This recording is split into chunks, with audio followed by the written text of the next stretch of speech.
Salut tout le monde, alors aujourd'hui on se retrouve pour vous faire partager les tests que j'ai fait un peu plus poussés sur mes cellules LTO.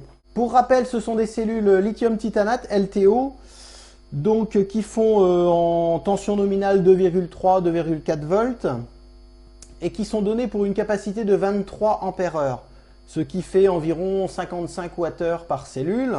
J'en ai commandé 10 début octobre, je les ai reçus à peu près un mois après ma commande. Et donc j'ai commencé à tester ces cellules. Avec ces 10 cellules, je me suis composé un pack de 12 volts. Comme j'avais 10 cellules, j'ai monté 2 cellules en parallèle pour augmenter la capacité. Et donc j'arrive à une batterie de 12 volts avec une capacité de 46 ampères-heure. Je voulais m'assurer de la réelle capacité de ces cellules, donc j'ai commandé un petit testeur de capacité que j'ai reçu il y a peu. Donc c'est ce genre de petit testeur qui permet de décharger les cellules. On peut très bien décharger tout le pack entier si on veut, mais moi ce qui m'intéressait c'était vraiment de tester mes cellules les unes après les autres, pour déjà voir si au niveau capacité ça correspondait aux caractéristiques du vendeur. Et donc ce petit testeur est tout à fait intéressant. Je peux décharger jusqu'à 150 watts, donc ce qui est déjà pas mal. Et ce que j'ai fait, j'ai testé toutes les cellules les unes après les autres. Eh bien j'avais 3 cellules qui ne faisaient pas 23 ampères-heure, mais 20 ampères-heure, un peu plus de 20 ampères-heure.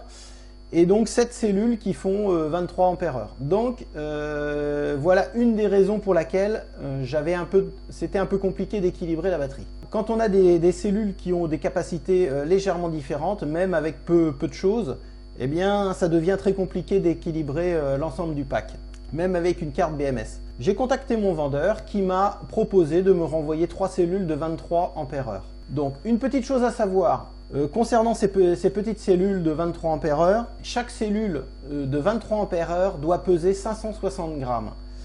Les 560 grammes correspondent aux 23 ampères-heure. J'avais 3 cellules qui pesaient 520 grammes et en fait les 520 grammes correspondent aux cellules de 20 ampères-heure. Alors attention, si vous commandez des cellules de ce type, précisez bien à votre vendeur de vous envoyer des cellules qui font 560 grammes afin d'être certain d'avoir la bonne capacité. Cela permettra d'équilibrer plus facilement votre pack. Donc une chose intéressante à savoir, lorsque vous recevez vos cellules, les tensions ne sont pas les mêmes. Ça veut dire que les cellules ne sont pas chargées de la même manière. Une chose qui est intéressante avant de monter votre pack, c'est de les équilibrer entre elles. Et la meilleure solution afin de les équilibrer, eh bien, c'est de prendre toutes vos cellules et de relier tous les plus ensemble et tous les moins ensemble. Ce qui fait que si vous avez bien des cellules de 23 ampères-heure ou bien des cellules de 20 ampères-heure, ça dépend ce que vous commandez. De cette manière, ça permettra d'équilibrer toutes les cellules entre elles. Elles auront toutes la même tension, elles seront chargées de la même manière. Donc vous pouvez laisser votre pack connecté de cette manière pendant quelques jours afin d'équilibrer toutes les cellules. Une fois que vos cellules sont toutes à la même tension, vous allez pouvoir commencer à assembler vos cellules. Une chose intéressante à savoir, lorsque vous montez votre pack, si vous équilibrez bien vos cellules dès le départ, normalement, lorsque les cellules seront chargées par la suite, lorsque vous mettrez votre pack en charge, elles resteront équilibrées. Donc la carte BMS avec la fonction équilibre est intéressante lorsque vous avez un petit décalage entre les cellules. La carte BMS va permettre non seulement de protéger vos cellules contre les surtensions ou les sous-tensions, mais aussi, dans un premier temps, d'équilibrer vos cellules. Mais une fois que vos cellules seront équilibrées, ça ne sert à rien de laisser la fonction équilibre en place, puisque si vous avez une cellule qui est légèrement au-dessus des autres, ça veut dire qu'elle peut être légèrement plus faible que les autres. Et ce qui va se passer, c'est que votre carte BMS, pour équilibrer la cellule qui est un peu plus forte en tension, va bouffer en fait les quelques ampères ou les milliampères qu'il y a en trop. Et du coup, ça va cramer des milliampères inutilement. Donc si vous avez une petite différence, c'est pas grave, laissez-la cette petite différence, ça ne sert à rien de cramer vos milliampères-heure en trop. À partir du moment où vous avez bien sûr équilibré vos cellules au départ et que vous n'avez pas une grosse différence. Sur ce genre de cellules, j'arrive à peu près à une dizaine de millivolts de différence entre les cellules. Et donc personnellement, j'ai décidé de désactiver l'équilibre afin de ne pas cramer les quelques différences qu'il y a entre les cellules. Et à partir du moment où vous avez les mêmes cellules, elles vont se décharger à la même vitesse et elles vont se charger à la même vitesse. Comme elles ont une durée de vie qui sont normalement proches, et bien normalement elles doivent perdre de leur capacité en même temps. La carte BMS est utile lorsque vous chargez vos cellules, car elle contrôle chaque élément qui constitue la batterie. Dans la configuration de votre carte BMS, vous établissez une tension max par cellule et une tension mini par cellule. Donc si vous avez établi la tension maxi à 2,8 volts, la carte BMS coupera l'alimentation et coupera la charge lorsque l'une des cellules atteindra les 2,8 volts. Donc en ce qui me concerne, je ne garde que cette fonction mini-maxi pour ne pas dépasser la tension maxi par cellule et la tension mini par cellule. La fonction équilibrage, pour moi, je la désactive. Pour commencer mes tests de décharge, j'ai bien sûr au préalable chargé toutes mes cellules à la même tension puisque j'étais à un peu plus de 2,7 V aux bornes de chaque cellule.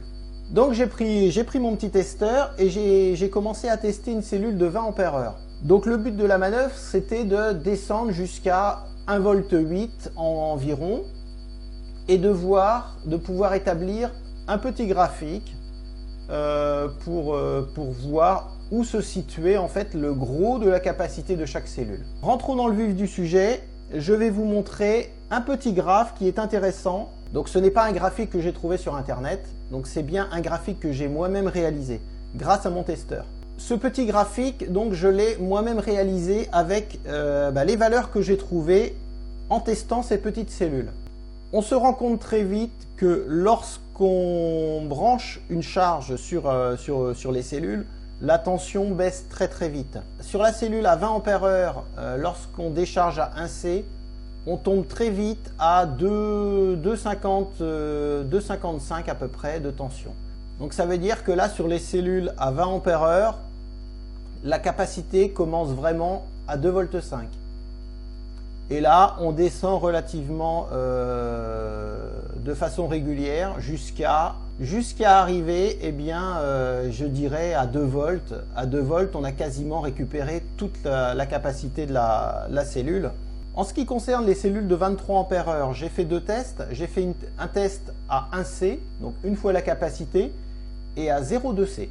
Donc en ce qui concerne la décharge de la cellule de 23 ampères-heure à 1C, on s'aperçoit effectivement de la même manière que la cellule de 20 ampères-heure qu'elle chute très vite à partir du moment où on branche une charge dessus.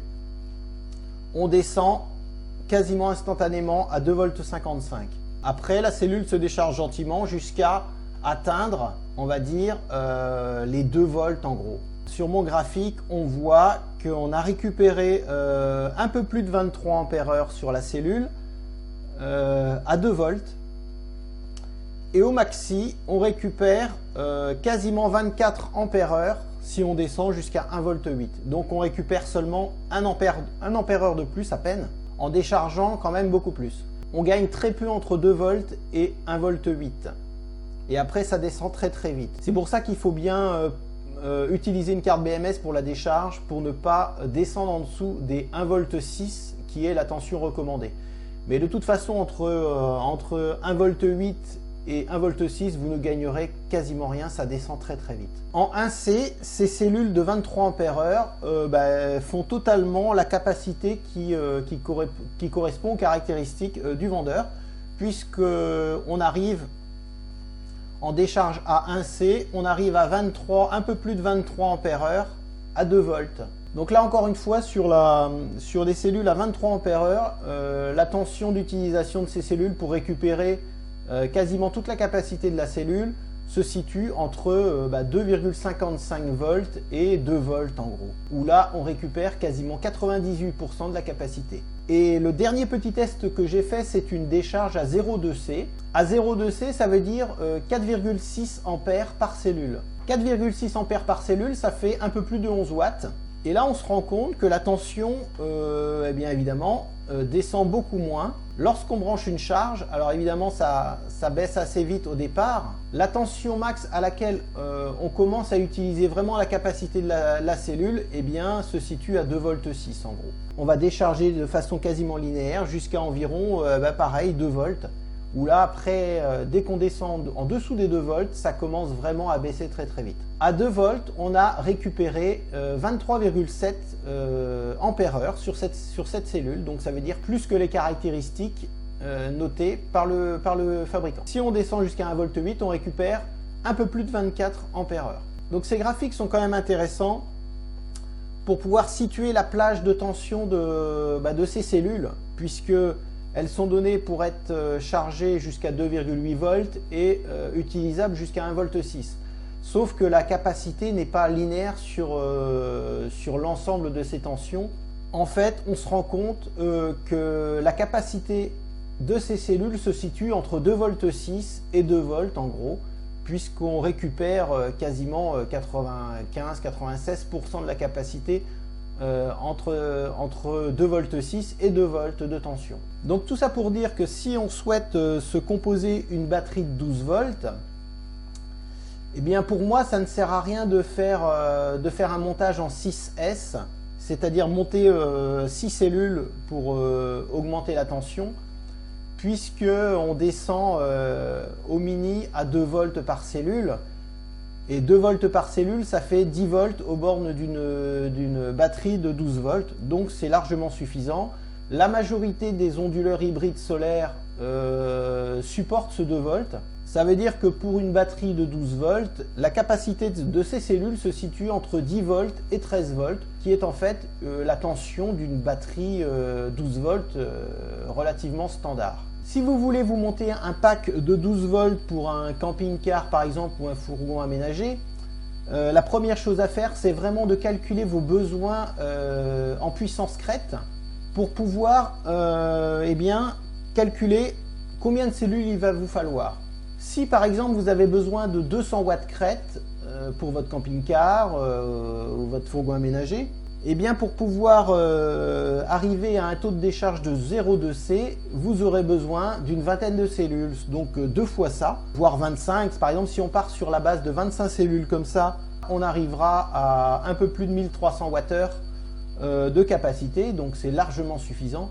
Et si on décharge donc à 0,2C, on arrive à 275 watts. 275 watts, cela correspond à 0,2 fois la capacité du pack de batterie. Et ainsi, donc, vous aurez une tension qui baissera moins vite et vous pourrez utiliser quasiment l'intégralité de votre pack jusqu'à 2 volts. En déchargeant à 0,2C, eh bien déjà, vous prolongerez la durée de vie de vos cellules, qui sont quand même données pour 20 000 cycles. Vous récupérerez un peu plus de capacité, comme on l'a vu sur le graphique. Pour conclure, ces cellules font bien 23 ampères-heure en décharge de capacité lorsqu'on les décharge à 1C.